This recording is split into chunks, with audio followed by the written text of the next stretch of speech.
अस्सलाम वालेकुम, welcome back students. I am Mohammad Asif Farid और आज हम पढ़ेंगे हमारी पार्ट 1 बायोलॉजी के अंदर चैप्टर 4 हम लोगों ने शुरू किया है द सेल।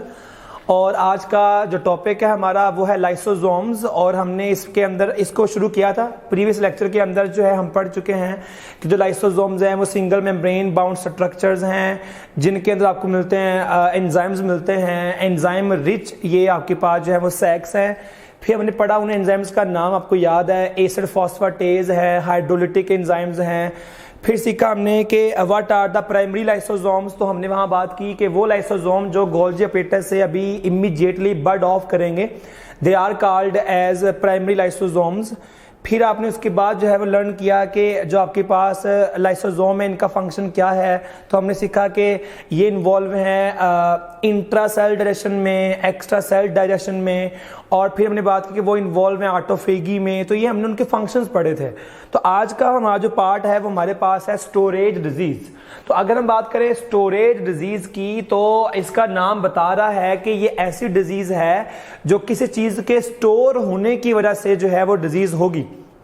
जैसे आपको नाम बता रहा है स्टोरेज डिजीज, तो आपने याद रखना है कि नॉर्मली जब भी हम फूड कंज्यूम कर रहे होते हैं तो लिपिड जो हैं वो हमारी बॉडी स्टोर कर लेती है, या ग्लूकोज की ज़्यादा कंजप्शन की वजह से जो ग्लूकोज है वो स्टोर हो जाता है और हमारी बॉडी के अंदर लिवर में और मसल्स में ग्लाइकोजन जो है वो स्टोर हो जाता है। तो आपने याद रखना है कि समटाइम्स हमारी बॉडी क्या कर रही होती है, लिपिड को स्टोर कर रही होती है और साथ स्टोर कर रही होती है ग्लाइकोजन को। तो अगर लिपिड्स भी स्टोर रहे, ग्लाइकोजन भी स्टोर रहे, तो होता यह है कि हमें सम टाइम्स इनको ब्रेक करना पड़ता है, लिपिड्स को ब्रेक करना पड़ता है कन्वर्जेंस करने के लिए या एनर्जी गेन करने के लिए। बिल्कुल ऐसे ही हमें सम टाइम जो है वो ग्लाइकोजन को ब्रेक करना पड़ता है एनर्जी गेन करने के लिए। तो मैं कहना ये चाह रहा हूं कि चीजों को हम स्टोर करते हैं, सब्सटेंसेस को हम स्टोर करते हैं, पर उसका पर्पज स्टोर करने का। जैसे मैंने कहा कि लिपिड को स्टोर करेंगे एनर्जी को के लिए और ग्लाइकोजन को स्टोर करेंगे एनर्जी हासिल करने के लिए। तो जब हमने इनको ब्रेक करना है और अगर हमारे पास एंजाइम ना हो, अगर हमारे पास लाइसोसोम के एंजाइम ना हो तो वो चीज ब्रेक नहीं हो पाएगी और वो स्टोर ही रहेगी। और जब वो चीज स्टोर ही रहेगी तो वो आपके पास जो है वो डिजीज जो है वो हो जाती है। तो यहां लिखा मैंने डिजीजेस। तो व्हाट आर स्टोरेज डिजीज? वो डिजीजेस दैट अराइज, जो अराइज होती हैं ड्यू टू एक्युमुलेशन, जमा होने से, क्या जमा होने से, of certain substances in the cell. तो स्टोरेज डिजीज असल में वो डिजीजेस हैं जो कुछ चीजों के, कुछ सब्सटेंसेस के सेल के अंदर स्टोर हो जाने की वजह से होंगी। अब आगे मैंने लिखा है कि वो चीजें स्टोर्ड क्यों रहेंगी, हालांकि मैंने कहा कि चीजें आपको ब्रेक करनी पड़ती हैं। तो मैंने आपको सिखाया कि वो चीजें स्टोर इसलिए रहेंगी क्योंकि एंजाइम नहीं है, because of the absence of the enzyme. अब वो एंजाइम कौन सा नहीं है? वो एंजाइम वो नहीं है जो इन चीजों के कैटाबॉलिज्म में इन्वॉल्व था। तो मैंने आपको बताया जैसे अगर लिपिड स्टोर रह रहे हैं और हमारे पास एंजाइम नहीं है जो लिपिड को ब्रेक करेगा तो वो लिपिड स्टोर्ड रहेंगे, तो प्रॉब्लम है। अगर हमारे पास एंजाइम जो है वो नहीं है जो ग्लाइकोजन को ब्रेक करेगा तो ग्लाइकोजन जो है वो स्टोर्ड रहेगा। तो मैं कहना चाह रहा हूं स्टोरेज डिजीज क्या होती हैं? Diseases that arise due to accumulation of substances in the cells because of the absence of the enzyme involved in the catabolism of those stored substances। अब एक क्वेश्चन हमारे ज़हन में आना चाहिए कि सर ये जो एंजाइम है वो क्यों नहीं है, एंजाइम जो है वो एब्सेंट क्यों है? तो आपने याद रखना है कि जो एंजाइम है एक्चुअली वो म्यूटेशन आ गया डीएनए में। आप समझते हैं म्यूटेशन को, चेंज इन डीएनए या nucleotide sequence of DNA is called mutation. तो अगर डीएनए के अंदर म्यूटेशन आ गई है तो एंजाइम जो है वो नहीं बन पाएगा। आपको याद है कि एंजाइम जो है प्रोटीन्स हैं और जो प्रोटीन है वो बनती है एमआरएनए से और जो एमआरएनए है वो डीएनए से आएगा। आसान वर्ड्स में जो भी हमारी बॉडी के अंदर प्रोटीन है वो असल में डीएनए तैयार कर रहा होता है। तो एंजाइम भी प्रोटीन है, तो एंजाइम को भी कौन तैयार करेगा? डीएनए ही तैयार करेगा। क्योंकि डीएनए में चेंज आ गया है, डीएनए का जो स्ट्रक्चर है, जो न्यूक्लियोटाइड के सीक्वेंस है वो खराब हो गए हैं, म्यूटेशन आ गई है। म्यूटेशन जो है वो रेडिएशन की वजह से आ सकती है। तो अगर डीएनए के अंदर चेंज आ गया है, म्यूटेशन आ गई है, तो एंजाइम जो है वो एब्सेंट हो जाएगा, एंजाइम काम नहीं करेगा आपका। अब आपने याद रखना है हमारे पास 200 टाइप की जो है हमारे पास जो है वो 20 टाइप्स की हमारे पास जो है वो स्टोरेज डिजीज हैं। इसके अंदर हमारे पास दो एग्जांपल हमारी बुक में एक्सप्लेन की हैं। एक को हम बोलते हैं टे सैक डिजीज, एक को बोलते हैं ग्लाइकोजिनोसिस टाइप 2 डिजीज। अगर हम बात करते हैं टे सैक डिजीज की, तो याद रखना आपने, जो टे सैक डिजीज है, इस डिजीज के अंदर जो है लिपिड स्टोर रहते हैं बॉडी के अंदर। तो अगर कोई ऐसा ह्यूमन है जिसकी बॉडी के अंदर लिपिड स्टोर्ड रहेंगे, जो लिपिड जो है वो एक्यूमुलेटेड रहेंगे, और लिपिड क्यों रहेंगे एक्यूमुलेटेड? क्योंकि एंजाइम नहीं है। मैं आगे लिखा है एंजाइम इज एब्सेंट। जैसे पहले हमने बात की, स्टोरेज डिजीज होती ही इसलिए है कि एंजाइम नहीं है जो उस चीज को ब्रेक करेगा। तो इन केस ऑफ टे सैक डिजीज, जो लिपिड को ब्रेक करने के लिए एंजाइम रिक्वायर्ड है वो एब्सेंट है। क्योंकि एंजाइम एब्सेंट है तो जो लिपिड हैं वो स्टोर्ड रहेंगे, और अगर लिपिड जो है वो दिमाग, ब्रेन के सेल्स में, न्यूरॉन्स के अंदर अगर स्टोर हो जाएंगे तो इससे मेंटल रिटार्डेशन है, मेंटल एक्टिविटीज जो है वो डिस्टर्ब होती हैं, और इवेंचुअली डेथ भी पॉसिबल है। तो टे सैक डिजीज में क्या होगा कि जो एंजाइम लिपिड के कैटाबॉलिज्म में इन्वॉल्व है वो एब्सेंट है। क्योंकि एंजाइम जो है लिपिड के कैटाबॉलिज्म में इन्वॉल्व था और वो नहीं है, तो लिपिड स्टोर्ड रहेंगे, और अगर ये लिपिड जो हैं वो ब्रेन के सेल्स में, न्यूरॉन्स में स्टोर रहेंगे, तो इससे क्या होगा, मेंटल रिटार्डेशन भी पॉसिबल है। और अगर ऐसा लॉन्ग टाइम के लिए रहे और सही ट्रीटमेंट भी ना हो पाए तो उसकी डेथ भी पॉसिबल है ह्यूमन की। जो नेक्स्ट हमारे पास डिजीज है उसको हम बोलते हैं ग्लाइकोजिनोसिस टाइप 2 डिजीज। नाम बता रहा है उसका कि ग्लाइकोजिनोसिस टाइप 2 डिजीज के अंदर ग्लाइकोजन स्टोर रहेगा। चैप्टर नंबर 2 के अंदर बायोलॉजिकल मॉलिक्यूल्स में आप सीख चुके हैं मुझसे कि लिवर और मसल्स वो जगह हैं जहां पर हमारी बॉडी लिवर ग्लाइकोजन को स्टोर करेगी।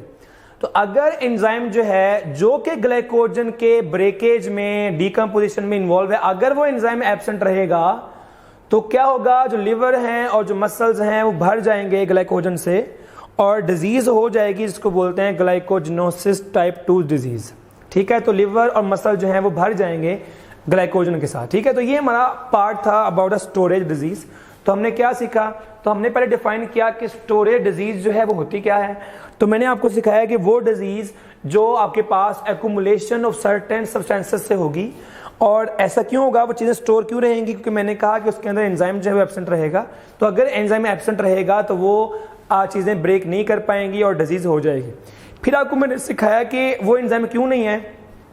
तो मैंने आपको सिखाया कि डीएनए के अंदर चेंज आ गया है, डीएनए के अंदर म्यूटेशन आ गई है, और अगर डीएनए के अंदर म्यूटेशन आ गई है तो एंजाइम नहीं बनेगा, एंजाइम एब्सेंट होगा, जिसकी वजह से डिजीज हो जाएगी। आपने उसके बाद देखी है दो डिजीज, एक का नाम है टे सैक डिजीज, एक का नाम है ग्लाइकोजिनोसिस टाइप 2 डिजीज।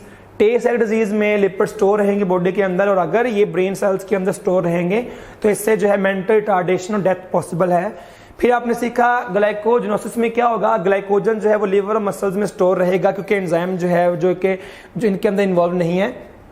तो इसलिए आपने याद रखना है कि जो आपके पास ग्लाइकोजिनोसिस टाइप 2 डिजीज है, इसमें ग्लाइकोजन स्टोर रहेगा और एंजाइम जो है एब्सेंट है इसके लिए।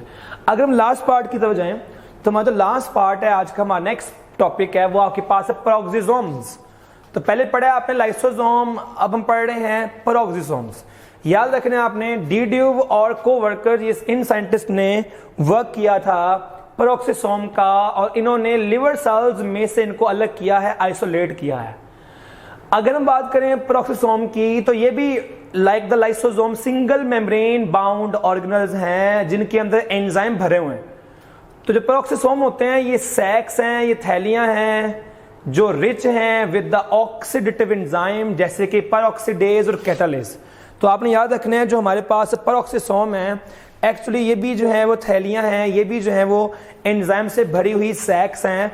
और मैंने आगे लिखा है कि वो एंजाइम कौन से वाले हैं, तो आपको आइडिया हो रहा है कि वो ऑक्सीडेटिव एंजाइम है, ऑक्सीडेशन करने वाले एंजाइम हैं। इसमें एग्जांपल्स क्या है एंजाइम्स की, पेरोक्सीडेजेस और कैटालेजेस।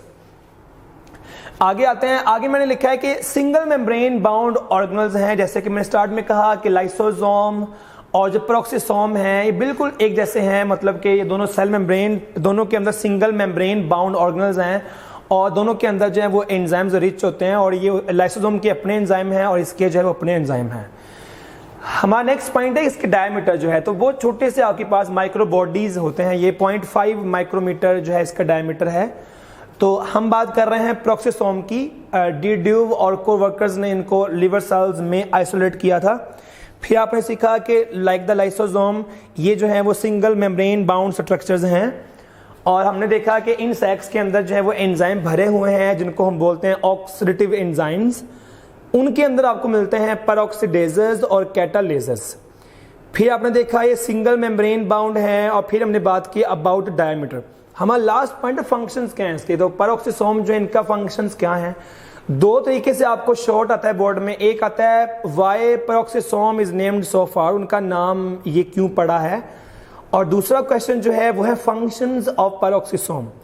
तो अगर हम बात करें फंक्शंस ऑफ पेरोक्सिसोम की, तो आपने याद रखना है कि ये जो है हाइड्रोजन पेरोक्साइड H2O2, तो ये उसकी फॉर्मेशन के अंदर और डीकम्पोजिशन के अंदर इन्वॉल्व है। तो they play important role in the formation and decomposition of the hydrogen peroxide H2O2। तो आप लोगों ने याद रखना है कि जो H2O2 है, जब आप फूड कंज्यूम करते हो और ये फूड को मेटाबोलाइज करते हैं, फूड को ब्रेक करते हैं, तो प्रोटीन्स को ब्रेक करने से, अमीनो एसिड पे वर्क करने से यहाँ बनता है हाइड्रोजन पेरोक्साइड।